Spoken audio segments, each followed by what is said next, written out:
రెండవ వచన భాగాన్ని చదువుదాం.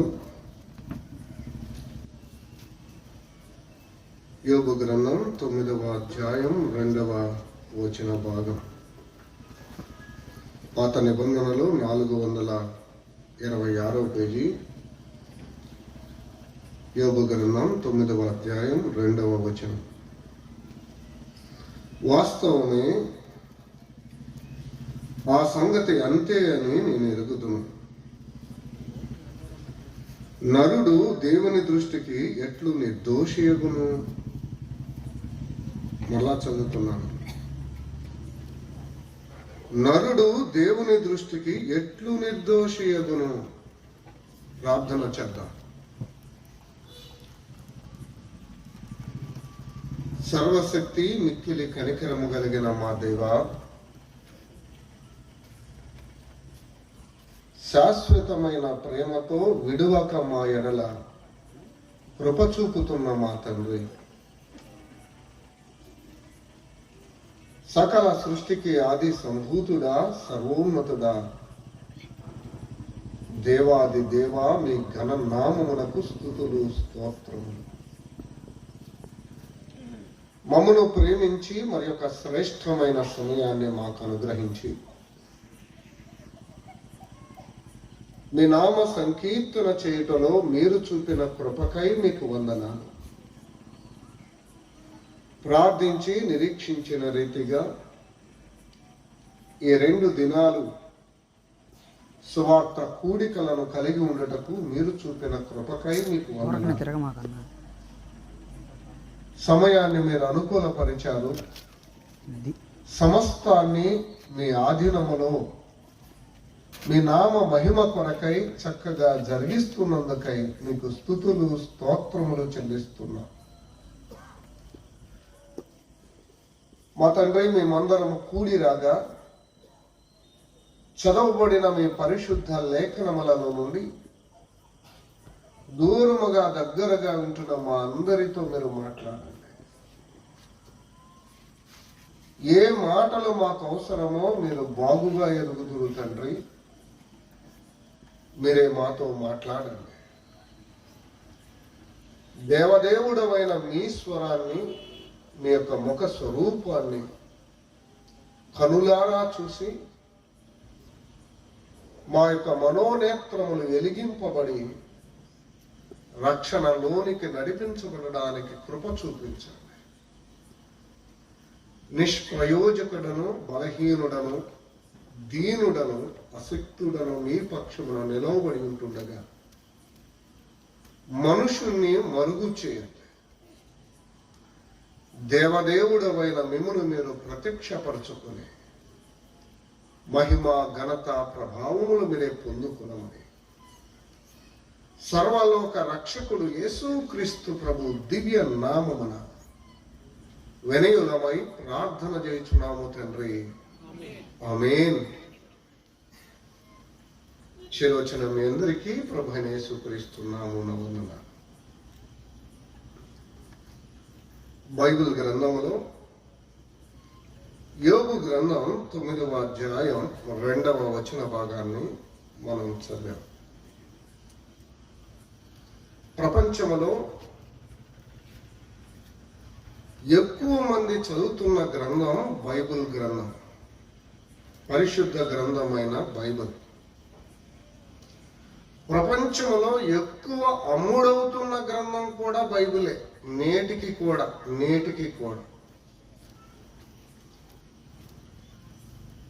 ఎక్కువ మంది చదువుతున్న గ్రంథం బైబిల్, ఎక్కువ అమ్ముడవుతున్న గ్రంథం బైబిల్.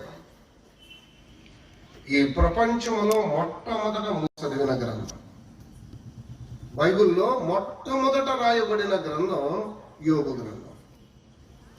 ఈ యోబు గ్రంథానికి విశిష్టత ఉంది, ఒక ప్రత్యేకత ఉంది. పిల్లరా, యోబు గ్రంథములో జ్ఞానం ఉంది.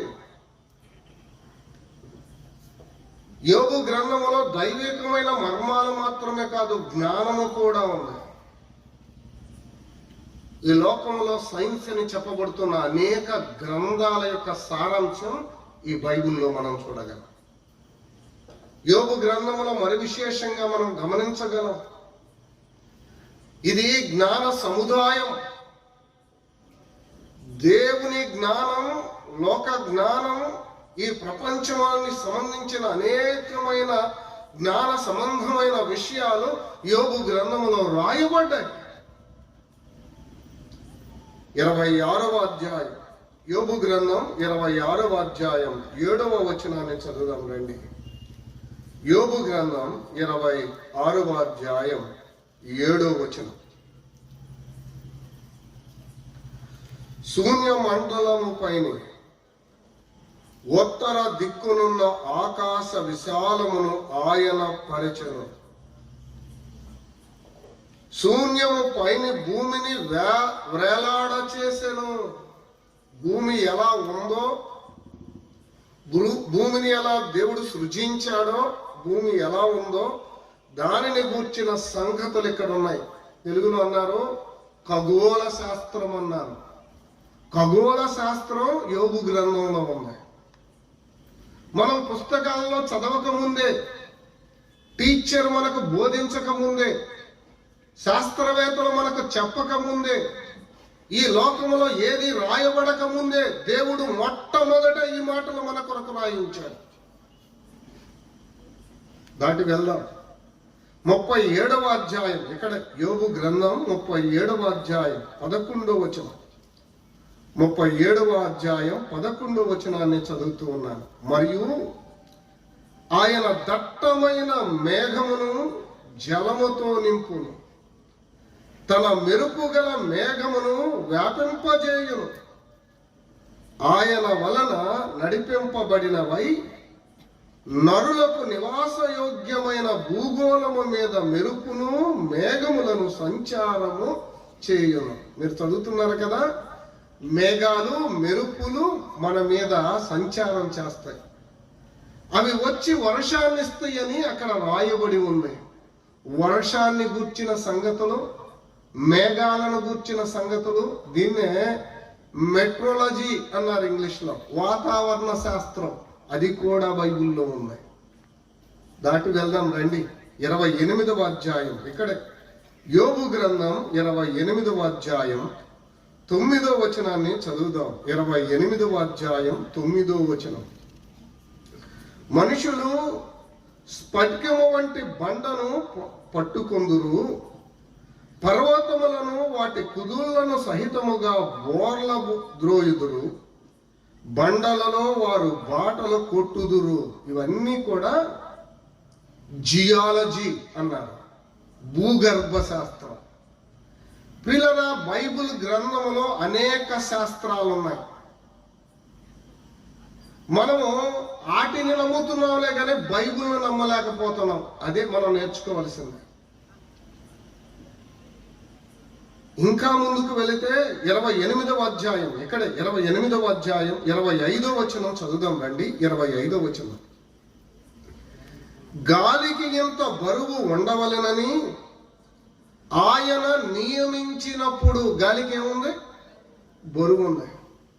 నేను చదువుకునే రోజుల్లో మా టీచర్ చెప్పారు, బరువు ఉందయ్యా, గాలికి బరువు ఉంటుంది అంటే, గాలికి బరువు ఏంటి అనుకుంటే ఆయన ఒక ఉదాహరణ చెప్పాడు. ఇలా చేసి చూడండి అన్నాడు. ఒక చిన్న కర్ర తీసుకో, మధ్యలో ఒక తాడు గట్టు త్రాసు వలె, ఇటువైపు ఒక ఖాళీ బెలూన్ పెట్టు, ఇటువైపు గాలితో నింపిన బెలూన్ కొట్టు. ఎట్లా ఉండిద్దో చూడు. గాలితో నింపిన బెలూన్ ఉన్న వైపు ఇదేమైంది, ఒక వైపుకి ఒరిగిద్ది. అంటే ఈ గాలికి బరువు ఉంది అని ఒక ఎక్స్పెరిమెంట్ చెప్పాడు. నిజమే ప్రియులారా, గాలికి బరువు ఉన్నమాట వాస్తవమే. వీటన్నిటినీ మనం నమ్ముతున్నాం కానీ దేన్ని నమ్మటంలా చెప్పండి? బైబుల్ నమ్మటంలా. పుస్తకాలు చదివినట్టుగా బైబుల్ మనం చదవలేకపోతున్నాం. బైబుల్ గ్రంథములో మెట్రాలజీ, జియాలజీ, బయాలజీ, అన్ని గ్రంథాలు, అన్ని శాస్త్రాలు, అంత సర్వ జ్ఞానం బైబిల్లోనే ఉంది. న్యూటన్ అన్నాడు, 3 సూత్రాలు చెప్పాడు. మనం వాడే బైక్ కానీ, రాకెట్ కానీ, ఆకాశంలోకి వెళ్ళే విమానం కానీ అన్ని ఆ 3 సూత్రాలతోనే పనిచేస్తున్నాయి. అయ్యా ఎలా చెప్పావంటే బైబిల్ చదివి చెప్పానన్నాడు. మనం ఆ బైబిల్ని నమ్మలేకపోతున్నాం. ప్రకటన గ్రంథం 22వ అధ్యాయం ఒక వచనాన్ని చదువుదాం. ప్రకటన గ్రంథం 22వ అధ్యాయం చివరి పేజీ 22వ అధ్యాయం 6వ వచనం. మరియు ఆ దూత ఇలాగ నాతో చెప్పాను, ఈ మాటలు నమ్మకములను సత్యములై ఉన్నవి. బైబిల్లో రాయబడిన ఈ మాటలు నమ్మకములను సత్యములై ఉన్నాయి. It's true. ఎంత బాధ, ఎంత విచారం అంటే బైబిల్ మన ఇంట్లోనే ఉంటుంది, బైబిల్ మన తల కిందే ఉంటుంది. మనం బైబిల్ను మాత్రం నమ్మం. దేవుని వాక్యం మన గడపల మీద ఉంటుంది, మన హృదయాల్లో ఉండదు. ఎంత విచారం, ఎంత దుఃఖం ప్రియుల. క్రైస్తవ కుటుంబంలో పుడతాం, దేవుని వాక్యాన్ని మాత్రం నమ్మం. It's two sad. పుస్తకాల, లోక సంబంధమైన పుస్తకాలు చదివినంతగా మనం బైబిల్ చదవలేకపోతున్నాం. లోకంలో ఉన్న శాస్త్రాలను నమ్మినంతగా దేవుని వాక్యాన్ని నమ్మలేకపోతున్నాం. ఎంత విచారం, మీరే ఆలోచన చేయండి. ఈ మాటలు నమ్మకమును నిజమై ఉన్నవి అన్నాడు. It's true. భూమి ఆకాశం గతించిపోవునేమో గాని దీనిలో ఒక పొల్లు ఒత్తు కూడా పోవు, నెరవేరకపోవు అన్నాడు. ఆలోచన చేయండి. సత్య గ్రంథాన్ని విడిచిపెట్టాం, నిజమైన దాన్ని విడిచిపెట్టాం. మన లోపం అదే, మన బలహీనత అదే. మన నేత్రాలు చీకటి కమ్ముకున్నాయి, మనకు అర్థం కావడల్లా. ఏది నిజమో, ఏది సత్యమో దాన్నే మనం విడిచిపెట్టాం. మనం చదివిన ఈ మాటను సత్యమని నమ్ముదాం, నిజమని నమ్ముదాం. కొద్దిసేపు మీ మనస్సు లేఖనాల మీద ఉంచండి. ఒకటే మాట, చదువుతున్న ప్రతి మాట సత్యం అన్న దానితో ఈ వర్తమానం మనం విన్నాం. దాటి వెళ్దాం రండి. యోబు గ్రంథం 9వ అధ్యాయం 2వ వచనం. యోబు గ్రంథం 9వ అధ్యాయం 2వ వచనం. వాస్తవమే, ఆ సంగతి అంతే అని నేను ఎరుగుదును. నరుడు దేవుని దృష్టికి ఎట్లు నిర్దోషి అగును. యోబు తన స్నేహితుడైన బిల్దాదుకు సమాధానం చెప్తున్నాడండి. ముందు అధ్యాయములో బిల్దాదు మాట్లాడాడు. ఆ మాట్లాడిన దానికి ప్రతిగా యోబు మాట్లాడుతున్నాడు. ఇద్దరు స్నేహితులు మాట్లాడుకుంటున్నారు. ఈ బిల్దాదుకు సమాధానం చెప్తున్నాడు యోబు. వాస్తవమే, నువ్వు చెప్పింది వాస్తవమే అని ప్రారంభించాడు. ప్రియులారా వినండి, బిల్దాద్ ఏం మాట్లాడాడు, ఎందుకు సత్యం అంటున్నాడు? రండి 8వ అధ్యాయం ఒక పేజీ అలా ముందుకు తిప్పండి. 8వ అధ్యాయం 6వ వచనం. నీవు పవిత్రుడవై యథార్థవంతుడవైన ఎడల నిశ్చయముగా ఆయన నీ యందు శ్రద్ధ నిలిపి నీ నీతికి తగినట్టుగా నీ నివాస స్థలమును వర్ధిల్ల చేయును. ఇలా వింటున్నారా? మళ్ళా చదువుతాను మీకు అర్థం అవడానికి ఆ చివరి మాట. నీవు పవిత్రుడవై యథార్థవంతుడు అయిన ఎడల నిశ్చయముగా ఆయన నీ యందు శ్రద్ధ నిలిపి నీ నీతికి తగినట్లుగా నీ నివాస స్థలమును వర్ధిల్ల చేయను. ఆ స్నేహితుడు అంటున్నాడు, నువ్వు యథార్థవంతుడవైతే, నీవు పవిత్రుడవైతే దేవుడు నిన్ను వర్ధిల్ల చేస్తాడయ్యా అంటున్నాడు. అందుకు యోబు అంటున్నాడు, నిజమే, నువ్వు చెప్పింది నిజమే. నేను యథార్థవంతుడనైతే, నేను పవిత్రుడనైతే దేవుడు నన్ను వర్ధిల్ల చేసే మాట వాస్తవమే, నిజమే అని అప్పుడు అంటున్నాడు. నరుడు దేవుని దృష్టికి ఎట్లు నిర్దోషి కాగలడు? అయ్యా వింటున్నారా? నరుడు దేవుని దృష్టికి ఎట్లు నిర్దోషి కాగలడు అంటే నరుడెవరు చెప్పండి? దోషి అని. దోషి అయిన ఈ నరుడు, దోషి అయిన ఈ మానవుడు ఎలా నిర్దోషి కాగలడు? That is the question. అదేనండి ప్రశ్న. యోబు హృదయాన్ని తొలుస్తున్న ప్రశ్న అదే. నేను పవిత్రుని అవ్వాలని నాకుంది, నేను యథార్థవంతుడిని కావాలని నాకుంది, కానీ నరుడెలా పవిత్రుడవుతాడు? నరుడెలా యథార్థవంతుడవుతాడు? నరుడెలా నిర్దోషి అవుతాడు అన్నాడండి. అంటే యోబుకు అర్థమైంది నరులందరూ దోషులే అని. కూర్చున్న మీరంతా నరులేనని నేను నమ్ముతున్నా. మనందరం నరులమే. నరుడు అన్న పదానికి కులభేదం లేదు. నరుడు అన్న పదానికి మతభేదం లేదు. నరుడు అన్న పదానికి భాషా భేదం లేదు. నరుడు అన్న పదానికి ప్రాంతీయ భేదము లేదు. మనమందరం నరులమే. అయితే ఈ నరుడు ఎలా నిర్దోషి అవుతాడు? అదే ప్రశ్న. మీకు అర్థమవుతుందా? దోషి నిర్దోషి, దోషి నిర్దోషి. కిందకి రండి. 4వ వచనం లేక 3వ వచనం. వాడు ఆయనతో వ్యాజ్యమాడగోరిన ఎడల 1000 ప్రశ్నలలో ఒకదానికైనను వాడు ఆయనకు ఉత్తరమియ్యలేడు. అమ్మా వింటున్నారా? వ్యాజ్యం అనే పదం చూస్తున్నాం. కోర్టు కేసులు అంటారు కదా, ఆ పదాన్ని వాడాడు. దోషి నిర్దోషి వ్యాజ్యం అంటున్నాడు. కిందకి వెళితే 14వ వచనం. కావున ఆయనకు ప్రత్యుత్తరం ఇచ్చుటకు నేనెంతటి వాడను అంటున్నాడు. ప్రత్యుత్తరం, వాదాలు, ప్రతివాదాలు. ఇవి ఎలా ఉన్నాయంటే కోర్టు భాషలా ఉందండి. దొంగతనం చేసిన వాడికి కోర్టుకు తీసుకెళ్తే, అయ్యా దొంగతనం చేసావా అని న్యాయమూర్తి అడుగుతాడు. అడిగితే నేను చేశానండి, చేయలేదండి అని చెప్తాడు.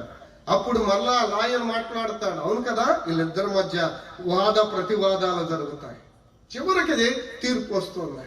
నిజంగా ఇక్కడ కూడా అదే సందర్భం కనిపిస్తుంది. వీళ్ళరా, నరుడు దేవుని దృష్టికి ఎట్లు నిర్దోషి కాగలడు? మనందరం దోషులమే. యెషయా గ్రంథం 1వ అధ్యాయం 4వ వచనం ఏమని ఉంది? యెషయా గ్రంథం 1వ అధ్యాయం 4వ వచనం. పాపిష్టి జనమా, దోషభరితమైన ప్రజలారా. పాపిష్టి జనమా, దోషభరితమైన ప్రజలారా. మనం ఎవరము అంటే పాపిష్టి ప్రజలం, దోషభరితమైన ప్రజలం, దోషాలతో నింపబడిన వారం. మనం దోషాలతో నింపబడిన వారం. కీర్తనల గ్రంథం 38వ కీర్తన 4వ వచనం.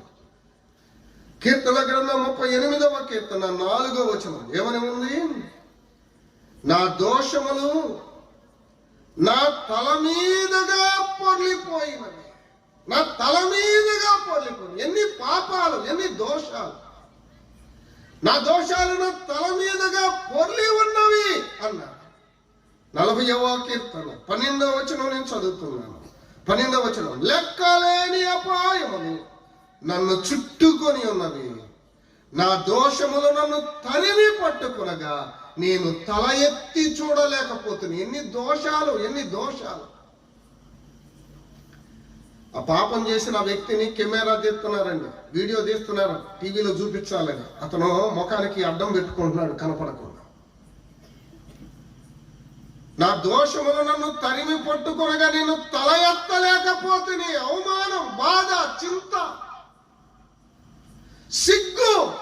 నిజం ప్రియులారా, మన హృదయ ఆలోచనలన్నీ వీడియో తీసి చూపెడితే అసలు మనం ఇక్కడ కూర్చోలేము, ఉండలేము. అంత భయంకరులం మనం. ఓ నరుడా, నీవెలా దేవుని దృష్టికి నిర్దోషి కాగలవు? నీవు దోషివే, నీవు దోషివే, దోషములతో నింపబడిన వాడవే. ఏ భేదము లేదు. రోమా 3:23. ఏ భేదము లేదు. అందరూ పాపము చేసి అనుగ్రహించు మహిమను పొందలేక ఉన్నారు. ఎస్, ఏ భేదము లేదండి. ధనవంతుడు దరిద్రుడు అన్న తేడా లేదు, రంగు తేడా లేదు, కులం తేడా లేదు, భాష తేడా లేదు, ప్రాంతం తేడా లేదు. అందరూ పాపము చేసిన వారే. ప్రియ సోదరుడా, నీతిమంతుడను నా వంటి మంచివాడు లేడని నువ్వు అనుకుంటున్నావే, దేవుడు నీతోనే మాట్లాడుతున్నాడు. చిన్న పెద్ద తేడా లేదు, ముసలా ముతక తేడా లేదు. అందరూ అందరూ అందరూ అందరూ అన్న దాంట్లో నువ్వు కూడా ఉన్నావు. మంది మీద మిరియాలు కాదు, నేను కాదు అనుకుంటే ప్రమాదం. ఆ నరుడవు నీవే, ఆ నరుడవు నీవే, ఆ నరుడవు నీవే. ఆ దేవుని మహిమను పోగొట్టుకున్న వాడవు నీవే, ఆ దోషము చేసిన వాడవు నీవే, ఆ పాపివి నీవే. నువ్వెలా నిర్దోషివి కాగలవు? దేవుని ఎదుట నిలవబడినప్పుడు నాలో ఏ తప్పు లేదయ్యా, నేనేం చేయలేదని చెప్పగలవా? ఈ క్షణమే దేవుని దగ్గర నువ్వు నిలబడితే, దేవుడు ఇప్పుడే ఇక్కడికి వస్తే, నాలో ఏ పాపము లేదు, నాలో ఏ దోషము లేదు, నేను నీతిమంతుడను అని నీవు చెప్పగలవా? ఆలోచన చెయ్యి. 3వ వచనం చదువుతున్నాను. వాడు ఆయనతో వ్యాజ్యమాడగోరిన ఎడల 1000 ప్రశ్నలలో ఒక్కదానికైనా వాడు ఆయనకు ఉత్తరం ఇయ్యలేడు. అమ్మా అయ్యా, వినండి వినండి వినండి. దేవుడే అక్కడ సింహాసనం మీద కూర్చున్నాడు, నువ్వు ఆయన ఎదుట నిలువబడ్డావు. ఆయన నిన్ను అడుగుతున్నాడు. ఆయన వేసే 1000 ప్రశ్నలలో ఒక్కదానికి కూడా నువ్వు సమాధానం చెప్పలేవు. ఇక్కడ చాలా తెలివిగలలు ఉంటారు. భర్తకు సమాధానం చెప్తారు, భార్యకు సమాధానం చెప్తారు, తల్లిదండ్రులకు సమాధానం చెప్తారు. దేవునికి నీవు సమాధానం చెప్పలేవు. పరమ దేవుడు ఆయన, అనంత జ్ఞాని ఆయన, ముల్లోకాలను ఒక్క కంటితో చూస్తున్నాడు ఆయన. జాగ్రత్త, ఆయనకి మరుగైనది ఏది లేదు. ప్రతి సృష్టము ఆయనకి తేటగా కనబడుతుంది. నువ్వు కనబడుతున్నావు, నీ హృదయం కనబడుతుంది, నీ శాస్త్రాలు, నీ మాటలు, నీ ప్రవర్తన, నీ జీవితం ఆయనకి స్పష్టంగా కనబడుతుంది. నాలో ఏ లోపం లేదని చెప్పగలవా? నేను దోషిని కాను అని నువ్వు చెప్పగలవా?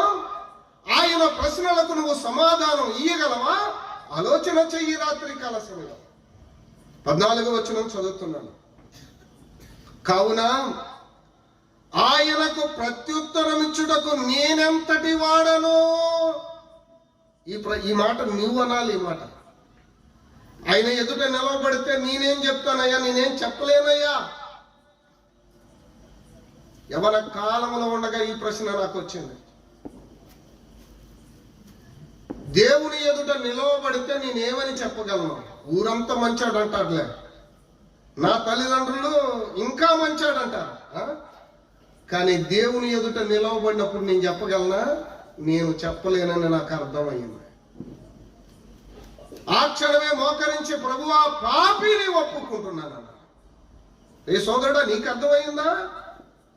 దేవుని ఎదుట నిలువబడినప్పుడు, తల్లిదండ్రుల ఎదుట కాదు, పాస్టర్ గారి ఎదుట కాదు, లోకంలో ఏ వ్యక్తి ఎదుట కాదు, దేవుని ఎదుట నిలువబడినప్పుడు, దేవా నేను పాపిని కాను, నేను నీతిమంతుడను, నాలో ఏ దోషము లేదు అని నీవు కనుపరుచుకోగలవా? ఆయనతో వాదించగలవా? ఆయన ప్రశ్నలకు నీవు సమాధానం చెప్పగలవా? ప్రియ సోదరుడా, సోదరి, ఆలోచన చెయ్యి. దాటివేయకు, నొట్టివేయకు, ఏం పర్లేదు అనుకోబాకు. నీవు దోషివి, నీవు పాపివి, ఒప్పు. ఆ సమస్య, ఆ అర్థం యోబుకు అర్థమైంది. అందుకే అంటున్నాడు, నరుడు దేవుని దృష్టికి ఎట్లు నిర్దోషి కాగలడు. 29వ వచనం ఇక్కడే.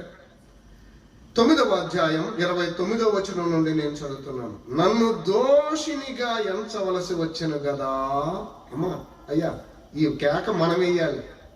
దేవా, నేను దోషినయ్యా, నాకు అర్థమయ్యింది, నేను దోషిని. మొదటే చెప్పాను, బైబుల్ గ్రంథం సత్యం, బైబుల్లో చెప్పబడిన మాటలు సత్యం, నరులందరూ దోషులన్న మాట సత్యం. ఆ నరులలో నువ్వున్న మాట సత్యం, ఒప్పుకో. ఎస్, నేను పాపిని ప్రభువా, నేను దోషాలతో నింపబడిన వాడనయ్యా అని ఒప్పుకో. దాటి వెళ్తున్నాను. ఇక్కడే చదువుదాం రండి. 33వ వచనం, 9వ అధ్యాయం 33వ వచనం. మా ఇద్దరి మీద చేయి ఉంచదగిన మధ్యవర్తి మాకు లేడు. అమ్మా అంటున్నారా? మా ఇద్దరి మధ్య ఎవరు లేరంట? మధ్యవర్తి. పై వచనం చదువుతున్నాను రండి, మీకు అర్థం అవడం కోసం. 30వ వచనం. నేను హిమముతో నన్ను కడుగుకొనినను, సబ్బుతో నా చేతులు కడుగుకొనినను, నీవు నన్ను గోతిలో ముంచెదవు. అప్పుడు నేను నా సొంత వస్త్రములకై అసహ్యుడనగుదును. ఆయన నావలే నరుడు కాడు. ఆయన నావలే నరుడు కాడు. ఎవరైనా చెప్పండి, నరుడు కాని వారెవరు? దేవుడు. ఆయన నావలే నరుడు కాదు అంటే దేవుడు. ఇప్పుడు దేవునికి నరునికి మధ్య మధ్యవర్తి ఉంటే ఎంత బాగుండు అంటున్నాడండి. ఎందుకంటే నేనా వాదించలేను, నేనా ఆయన ప్రశ్నలకు సమాధానం చెప్పలేను, నా మట్టుకు నేనా నిర్దోషిని కాలేను. మా ఇద్దరి మధ్య ఒక మధ్యవర్తి ఉంటే ఎంత బాగుంటుంది అంటున్నాడండి. నిజమే ప్రియులారా? రండి 33వ వచనం. మా ఇద్దరి మీద చెయ్యి ఉంచదగిన మధ్యవర్తి మాకు లేడు. మధ్యవర్తి కావాలి, మధ్యవర్తి కావాలి. ఇద్దరి మధ్య మీడియేటర్, మధ్యవర్తి కావాలి. నిజమే ప్రియులారా? మధ్యవర్తి కావాలి, మధ్యవర్తి కావాలి. ఇద్దరకు సంధి చేయదగిన మధ్యవర్తి కావాలి. నా తరపున వాదించడానికి, నా పక్షమును నిలవడానికి ఒక మధ్యవర్తి కావాలి, మధ్యవర్తి కావాలి. దేవునితో నేను పోరాడలేను, దేవునికి ప్రత్యుత్తరం ఇవ్వలేను, దేవుని దృష్టిలో నేను నిర్దోషిని కాలేను. కాబట్టి దేవునికి నాకు మధ్య ఒక మధ్యవర్తి ఉంటే బాగుండు అంటున్నాడు. దేవునితో మాట్లాడగలిగిన నరుడు ఒక్కడూ లేడు, సమాధానం చెప్పగలిగిన నరుడు ఒక్కడూ లేడు. కాబట్టి ఎవరు కావాలి? మధ్యవర్తి కావాలి. వీళ్ళరా, ఆ మధ్యవర్తి యేసుక్రీస్తు. ఆ మధ్యవర్తి యేసుక్రీస్తు. నరులకి దేవునికి మధ్య మధ్యవర్తి యేసుక్రీస్తు. హెబ్రీయులకు రాసిన పత్రిక 8వ అధ్యాయం, హెబ్రీయులకు రాసిన పత్రిక 8వ అధ్యాయం 9వ వచనాన్ని చదువుదాం. 9వ వచనం. హెబ్రీయులకు రాసిన పత్రిక 8వ అధ్యాయం 9వ వచనం. అది నేను ఐగుప్తు దేశములో నుండి వీరి పితరులను వెలుపులకి రప్పించుటకై వారిని చెయ్యి పట్టుకొనిన దినమున వారితో నేను చేసిన నిబంధన వంటిది కాదు అన్నాడు. ఇక్కడ క్రొత్త నిబంధనల గురించి మాట్లాడాడు. ఆ క్రొత్త నిబంధన పాత నిబంధన వంటిది కాదు అని చెప్పాడు. అక్కడే పైన 6వ వచనం చదువుతున్నాను. ఈయన అయితే ఇప్పుడు మరి ఎక్కువైన వాగ్దానమును బట్టి నియమింపబడిన మరి ఎక్కువైన నిబంధనకు మధ్యవర్తి ఎవరు? యేసుక్రీస్తు. పాత నిబంధన క్రొత్త నిబంధనల మధ్య మధ్యవర్తి యేసుక్రీస్తు. నిబంధనకు మధ్యవర్తి. నేను దాటి వస్తున్నాను. 9వ అధ్యాయం 15వ వచనం. ఈ హేతువు చేత, హెబ్రీయులకు రాసిన పత్రిక 9వ అధ్యాయం 15వ వచనం. ఈ హేతువు చేత మొదటి నిబంధన కాలంలో జరిగిన అపరాధముల నుండి విమోచన కలుగుటకై ఆయన మరణము పొందినందున పిలువబడిన వారు నిత్యమైన స్వాస్థ్యమును గూర్చిన వాగ్దానము పొందు నిమిత్తము ఆయన క్రొత్త నిబంధనకు మధ్యవర్తి ఆయను. పాత నిబంధన వల్ల మనకి ఏ ప్రయోజనం లేకపోయింది. పాత నిబంధన వల్ల మానవుడు పవిత్రుడు కాలేకపోయాడు. అందుకని ఆ పాత నిబంధనను తీసివేసి క్రొత్త నిబంధన చేయడానికి యేసుక్రీస్తు మధ్యవర్తి అయ్యాడు. పాత నిబంధన ఎలా వచ్చింది అంటే మోషే ద్వారా వచ్చింది, మోషే మధ్యవర్తి. కానీ క్రొత్త నిబంధనకు మధ్యవర్తి యేసుక్రీస్తు. ప్రియులారా, ఆయన నిబంధనకు మధ్యవర్తి. ఈ నిబంధన శ్రేష్టమైన నిబంధన. 8:6 చదువుతూ ఉన్నాను. ఈయన అయితే ఇప్పుడు మరి ఎక్కువైన వాగ్దానమును బట్టి నియమింపబడిన మరి ఎక్కువైన నిబంధనకు మధ్యవర్తి అయి ఉన్నాడు. పాత నిబంధన కంటే ఎక్కువైన నిబంధన ఇది, శ్రేష్టమైన నిబంధన. ఈ శ్రేష్టమైన నిబంధనకు మధ్యవర్తి యేసుక్రీస్తు. నరుని ద్వారా వచ్చింది, నరుడు మధ్యవర్తిగా ఉండి వచ్చింది పాత నిబంధన. దేవదేవుడే మధ్యవర్తి అయి వచ్చింది క్రొత్త నిబంధన. అందుకనే క్రొత్త నిబంధన శ్రేష్టమైనది అని దేవుడు రాయించాడు. నేను దాటి వెళ్తున్నాను. తిమోతికి రాసిన మొదటి పత్రిక, అపోస్తలుడైన పౌలు తిమోతికి రాసిన మొదటి పత్రిక 2వ అధ్యాయం 5-6 వచనాలు నాతో కలిసి రండి. 2వ అధ్యాయం 5-6 వచనాలను మనం చదువుదాం. దేవుడు ఒక్కడే, దేవునికి నరులకు మధ్యవర్తి ఒక్కడే, ఆయనే క్రీస్తు యేసును నరుడు. అయ్యా వింటున్నారా? మరలా చదువుతున్నాను.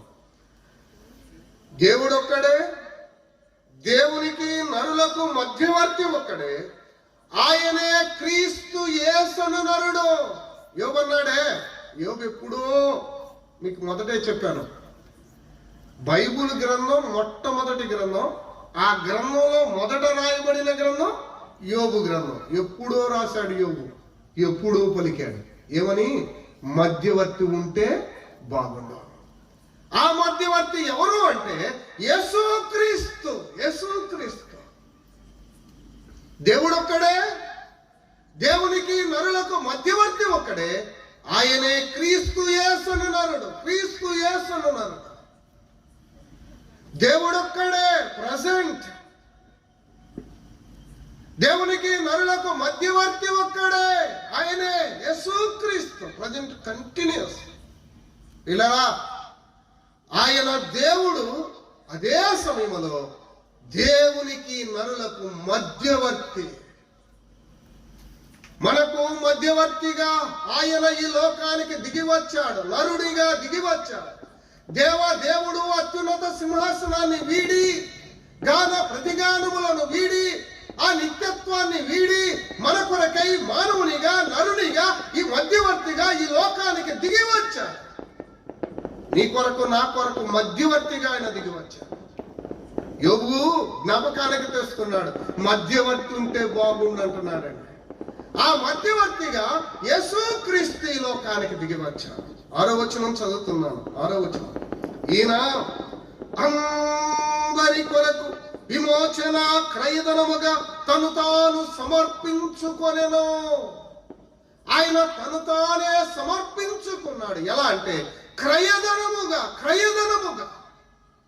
ఈ దోషి ఆ దోషములకు తగిన వెల చెల్లించాలి. కోర్టులో తీర్పు వచ్చిందండి. అంత తీర్పు అయిన తర్వాత ఈయన దోషం చేశాడన్నది నిరూపించబడింది. కోర్టు వారు అన్నారు, ₹1,00,000 డబ్బులన్నా కట్టు, లేకపోతే జైలు జీవితం అన్నా అనుభవించు. అంటే జైల్లో పెడతారనమాట. వెలన్నా చెల్లించాలి, లేకపోతే జైల్లోనన్నా ఉండాలి. నీ దోష శిక్ష నీవు భరించలేనంత గొప్పది, భరించలేనంత గొప్పది. నువ్వు నేను ఓ నరుడా, నీ దోష శిక్ష నీవు భరించలేనంత గొప్పది. ఏం భరించగలవు?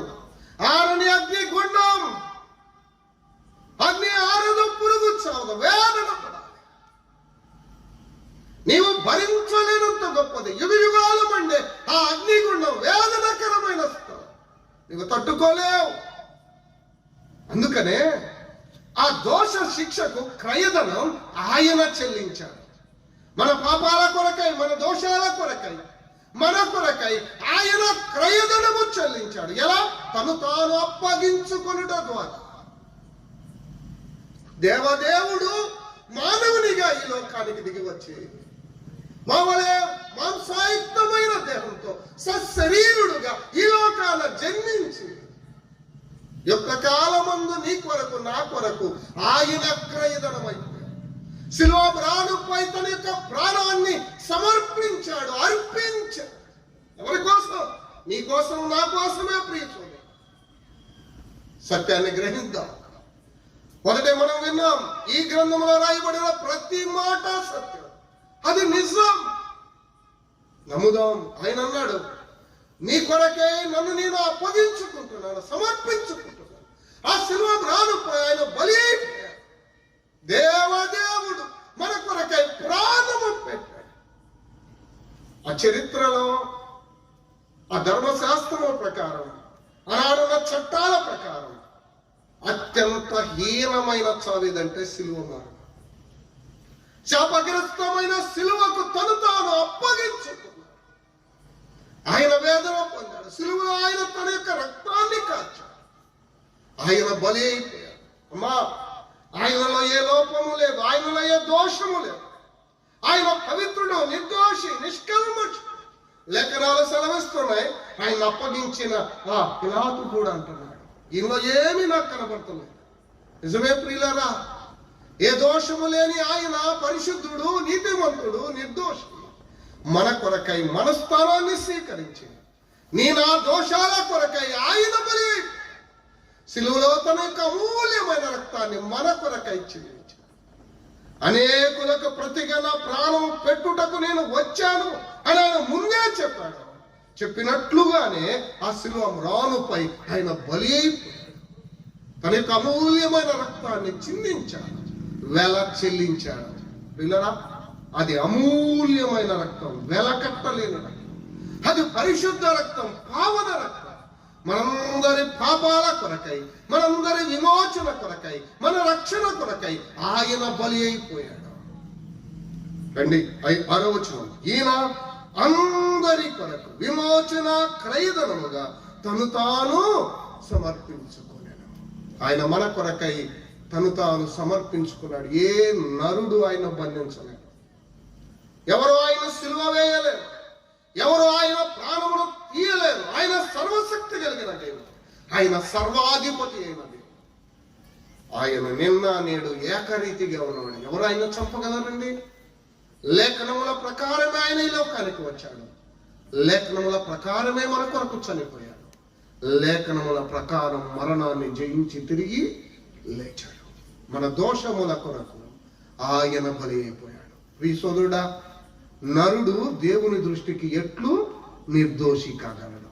ఆయన రక్తాన్ని అంగీకరిస్తే, ఆయన బలియాగాన్ని అంగీకరిస్తే, నిజదేవుడైన ఆయనను నమ్మితే మోక్షం, స్వర్గం, ఆ నిత్యత్వం, ప్రియులారా, పాప క్షమాపణ దొరుకుతుంది. దేవునితో కూడా ఉండే గొప్ప భాగ్యము దొరుకుతుంది. నేను నా మట్టుకు నేను ప్రియులారా, ఈ సత్యం నాకు అర్థమైనప్పుడు, దేవా నేను పాపిని, నాకు అర్థమయ్యింది. నా పాపములను క్షమించాలి అంటే రక్తము చిందించబడాలన్న సంగతి నాకు అర్థమైంది. ఆ రక్తం నా కొరకై నీవు చిందించావు. పరిశుద్ధుడవు, నీతిమంతుడవు, నీవు బలి అగుట ద్వారా నాకు రక్షణ, విమోచన ఉందని నాకు అర్థమైంది అని నేను మోకరించి ప్రభు సన్నిధిలో ప్రార్థన చేశాను. ప్రియ సోదరుడా, నీ పాపాలకు క్షమాపణ దొరకాలి అంటే, నీవు దోషివి, నిర్దోషివి కావాలంటే క్రీస్తు దగ్గరకు రా. ఆయన బలియాగాన్ని అంగీకరించు. ఆయన రక్తంలో కడగబడ మోక్షాన్ని చేరు. ఇది తప్ప వేరొక దారి లేదు. అపోస్తల కార్యముల గ్రంథం, నేను ఒక వచనం చదువుతాను. అపోస్తల కార్యముల గ్రంథం 4వ అధ్యాయం 12వ వచనాన్ని చదువుదాం. మనం ఎరిగిన వచనమే నేను చదువుతున్నాను. రండి, 4వ అధ్యాయం 12వ వచనం.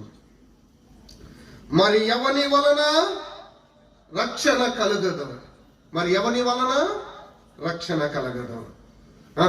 ఈ నామమునే, ఈ నామమునే, యేసుక్రీస్తు నామం, ఈ నామమునే మనకు రక్షణ పొందవలెను గాని ఆకాశము క్రింద మనుషులలో ఇయ్యబడిన మరి ఏ నామమున రక్షణ పొందలేము? పేతురు నామమా?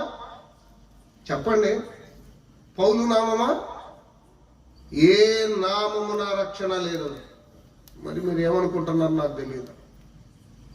దేవుని వాక్యం చాలా స్పష్టం, చాలా స్పష్టం. ఏ విధానము లేదు, ఏ దారి లేదు, ఏ మార్గము లేదు. There is no other way. నేనే మార్గం, నేనే సత్యం, నేనే జీవం, నా ద్వారా తప్ప, ఈ నామమున తప్ప మరి ఏ నామమున రక్షణ లేదు. యేసుక్రీస్తు నామం. ఆయన నామం దగ్గరకు రండి, ఆయన దగ్గరకు రండి. దేవా, పాపిని, నేను పాపం చేశాను, నేను దోషినే, దోషాలతో నింపబడ్డాను, నీ రక్తము చేత నన్ను కడగవ, నన్ను శుద్ధి చేయవ అని ప్రార్థన చేస్తే ఆయన నీ పాపాలను క్షమిస్తాడు, నిన్ను క్షమిస్తాడు, నిత్య జీవం ఇస్తాడు. 12వ వచనం నేను చదువుతున్నాను. మరి ఎవని వలన రక్షణ కలగదు? ఈ నామమునే మనము రక్షణ పొందవలెను గాని ఆకాశము క్రింద మనుషులలో ఇయ్యబడిన మరి ఏ నామమున రక్షణ పొందాలి? ఎలా రక్షణ దొరకదో, ఎలా రక్షణ దొరుకుతుందో చాలా స్పష్టంగా ఉంది. ఈ సోదరుడా, ఈ సత్యం నీకు అర్థమవుతుందా? దేవుడు చెప్తూ ఉన్నాడు, ఆయన నామముననే రక్షణ. ఆయన నామాన్ని అంగీకరించావా? మారు మనస్సు పొందావా? రక్షణలోనికి వచ్చావా? దాటి వేస్తున్నావా? రోజులు నీవి కావు, రేపు నీది కాదు. కాలాలు, సమయాలు ఆయన చేతిలో ఉన్నాయి. ఈ జీవం ఏ పాటిది? అంతలో కనబడి ఇంతలో మాయమైపోయే ఆవిరి వంటిది, మంచు వంటిది, గడ్డి మీద పడిన మంచు వంటిది. రేపు నీది కాదు. దీపం ఉండగానే ఇల్లు చక్కబెట్టుకో, సమయం ఉండగానే ప్రభుని నమ్ముకో. ప్రభు నీతో మాట్లాడుతున్నాడు. అయ్యా, అమ్మ, దేవుడు నిన్ను ప్రేమించి సువార్త వాక్యం నీకు వినిపిస్తున్నాడు. ప్రభు మాట నమ్మండి, ఇది సత్యం అని గ్రహించాను. నేను మొదటే చెప్పాను, లోకంలో ఉన్న పుస్తకాలన్నీ నమ్ముతాం. దేన్ని నమ్మం? బైబిల్ను నమ్మం. దేవుడు చెప్తున్నాడు, ఈ మాటలు నమ్మకములను నిజమై ఉన్నాయి. ఇది సత్యం ప్రియులారా. ఆయన ద్వారా తప్ప రక్షణ లేదు, ఆయన నామమున తప్ప రక్షణ లేదు. ఆయనను అంగీకరిస్తే, ఆయన నామాన్ని ఒప్పుకుంటే రక్షణ దొరుకుతుంది. ఇంత సులువైన రక్షణ విడిచిపెట్టి ఎలా తప్పించుకోగలం? ప్రభువుని అంగీకరించండి, ఆయన బిడ్డలుగా చేయబడండి, సువార్త మీకు వినబడుతుండగా లోబడండి. నా యవన కాలంలో 20 సంవత్సరాల వయసులో నేను ప్రభువుని అంగీకరించాను. ఆ రాత్రి నాకు ఒకటే ప్రశ్న, ప్రభువుని నమ్మితే లోకం వెలివేస్తుంది, చులకనగా చూస్తుంది. ప్రభువుని నమ్మితే అలా ఉండాలి, ఎలా ఉండాలి? మరొక ప్రశ్న వస్తుంది, ఈ క్షణం నువ్వు చనిపోతే ఆరని అగ్నిగుండానికి వెళ్తాం. దేవుని ఎదుట నిలవబడితే దేవుడు అడుగుతాడు, మనుషులకు భయపడ్డావా, దేవునికి భయపడ్డావా అంటే నేను మనుషులకే భయపడ్డానయ్యా అని చెప్పాలి. మనుషులకు భయపడ్డావా? మనుషులు పోయిన దారిని నువ్వు కూడా పో. ఏంట్రా ఆరని అగ్నిగుండం అంటే నాకు గతి ఏమవుతుంది? దేవునికి భయపడుట మంచిది. మనుషులకు కాదు, నరులకు కాదు, తల్లిదండ్రులకు కాదు, లోకంలో ఉన్న ఏ వ్యక్తికి భయపడడం కాదు. ఎవరికి భయపడాలి? దేవునికి భయపడాలి. ఆ సత్యం నాకు అర్థమైనప్పుడు, ఒక్క వ్యక్తి నన్ను నమ్ముకోమని చెప్పలేదండి, మీ ఎదుట సాక్ష్యం ఇస్తున్నాను. ఎవరు నన్ను ప్రేరేపించాల, ఎవరు ప్రార్థన చేయమని చెప్పాలి. నాకు అర్థమైనప్పుడు, ప్రభువా నేను పాపిని, నాకు అర్థమైంది, నా దోషాలు నాకు అర్థమైనాయి, నా పాపం నాకు అర్థమైంది, నేను పాపినని నాకు అర్థమైంది, నన్ను కరుణించయ్యా, నన్ను క్షమించయ్యా, నీ రక్తము చేత నన్ను కడిగయ్యా. రక్తము చిందించబడకుండా పాప క్షమాపణ కలగదని సామాన్యంగా చెప్పవచ్చు, బైబిల్ చెప్తుంది. మరి ఎవరు కాలుస్తారా రక్తం? యేసుక్రీస్తు నీ కొరకు, నా కొరకు రక్తం చిందించాడు. ఆయన రక్తం దగ్గరికి వద్దాం. ఆయన రక్తంలో మన పాపాలు కడుక్కున్నాం. మనం విన్నాం, సబ్బుతో కడుక్కున్నా, నీళ్లతో కడుక్కున్నా ఏమీ పోదు. ఎన్నిసార్లు స్నానం చేసినా ప్రయోజనం లేదు పిల్లలు. మనం కడుక్కోవలసింది క్రీస్తు రక్తం, పవిత్రమైన రక్తం, అమూల్యమైన రక్తం. ఆ రక్తము ద్వారానే పాప క్షమాపణ, ఆ నామము ద్వారానే పాప క్షమాపణ, మోక్షం, స్వర్గం పిల్లలు. ప్రభుని నమ్మండి, ఆయన బిడ్డలుగా చేయబడండి. తల ఉంచినట్లయితే ప్రార్థన. కృపగల మా ప్రియ ప్రభువా, మీ ఘననామానికి స్తుతులు స్తోత్రం. మమ్మల్ని ప్రేమించి మా ఎదుటకు తీసుకుని వచ్చిన ప్రతి మాటకై మిమ్మల్ని స్తుతిస్తూ, వారి యొక్క దీన దాసుడు మీ పక్షమున నిలవబడి మీ అమూల్యమైన వాక్యాన్ని విత్తబోతూ ఉండగా, ఆయన మీ దాసుని బలపరిచి మాతో మాట్లాడి మీరే మహిమ